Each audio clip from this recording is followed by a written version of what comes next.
Hoje estamos em frente ao Ministério do Trabalho. Já recebeu vários nomes. O que interessa é que é realmente o Ministério que trata dos assuntos relativos ao Código do Trabalho. O que nos tema hoje é a questão do layoff o layoff extraordinário, que está resumido a 3 meses. Portanto, as empresas apenas podem recorrer ao layoff extraordinário, ou simplex, ou simplificado, como queiram chamar, durante 3 meses. Eu chamo-vos a atenção que isto é um regime excepcional e que, perante essa situação, o que é que as empresas vão pensar fazer depois de acabarem esses 3 meses? A primeira coisa que vos chama a atenção é o layoff simplificado. Como o próprio nome diz, é simplificado. Significa isso que existe um outro regime que não é o simplificado. É o regime que vem no artigo 298 do Código de Trabalho, em que a entidade patronal pode exatamente procurar fazer um processo em que justifique com o máximo de 6 meses ou com o máximo de 1 ano, se for um estado de calamidade, como é o caso, portanto, suspender nos mesmos termos do layoff simplificado.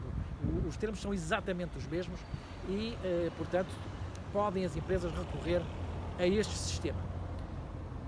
O que é levado a crer, ou é dado a crer, é que os empresários não estão alertados para esta situação que podem vir a ter que recorrer e, portanto, estão à espera que o Governo vá prorrogar este tipo de layoff simplificado. Não é obrigatório que isso aconteça, portanto, devem os empresários estar, neste caso concreto, preparados para uma situação em que vão recorrer ao layoff normal. Os montantes são os mesmos, o regime é o mesmo e, portanto, eles estão com a possibilidade de fazer o recurso a este tipo de legislação. Uma outra coisa que vos quero falar é a questão de esses empresários que estão numa situação que não é realmente agradável, podem recorrer e devem recorrer a outros sistemas. O que eu vos quero aqui chamar a atenção é o seguinte: ainda hoje, quando foi o primeiro dia, portanto, hoje é o dia 18 de maio, fui a um restaurante e digo-vos uma coisa, fui o único cliente. Ou seja, neste caso concreto, fui a um restaurante de um cliente meu e era a única pessoa que estava lá a almoçar. Eu penso que as pessoas ainda estarão com receio do Covid e, portanto, não estarão a procurar ainda aos restaurantes. Ou seja, não é de um momento para o outro que vamos conseguir começar a recuperar a economia e que vamos conseguir ter acesso a um rendimento que nos permita pagar aos nossos trabalhadores aquilo que eles merecem receber e aquilo que o empresário gostará de lhes pagar e que, com todo o gosto, fará esse pagamento com rendimento. Ou seja, a atividade reiniciou-se, mas a atividade não vai ressurgir tal e qual como estava antes. Portanto, o empresário deve estar preparado para uma situação em que não é só o layoff que o vai salvar, tem que recorrer a outros processos. Há realmente aquela questão das moratórias, mas as moratórias serão perante credores que abrangem bancos, só bancos. Então, mas em relação aos outros credores, é exatamente esse tipo de negociação que o empresário tem que começar já a negociar. A primeira coisa que o meu cliente me falou foi a questão que já tínhamos tratado, era a questão do senhorio. Mas será que as rendas que estavam a suportar anteriormente vão continuar a suportá-las? Eu penso que não vai ninguém conseguir, daquelas rendas maiores, não vai conseguir ninguém aguentar o sistema que está ainda em vigor. Então penso que terá que ser feita realmente uma renegociação. Estivemos muito tempo parados, estivemos muito tempo sem rendimento e, portanto, não é só os trabalhadores que agora têm que pagar uma fatura que, pelo menos, uma redução de 1/3 tiveram, não é só os senhorios que têm que suportar aquele tempo em que estiveram sem rendimento das rendas, que vai depois ser dividida até 12 meses, as rendas que não pagaram durante esta situação, mas também os outros credores. E é esses credores que ainda nada há sobre isso.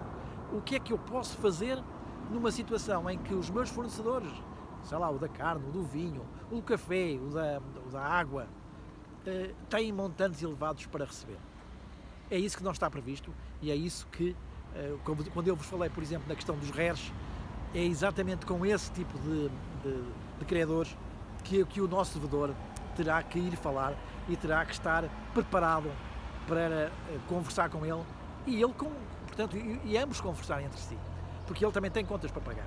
Ou seja, isto é um círculo vicioso, é um círculo em que todos temos que negociar uns com os outros e não podemos pensar que alguém vai fazer isso por nós.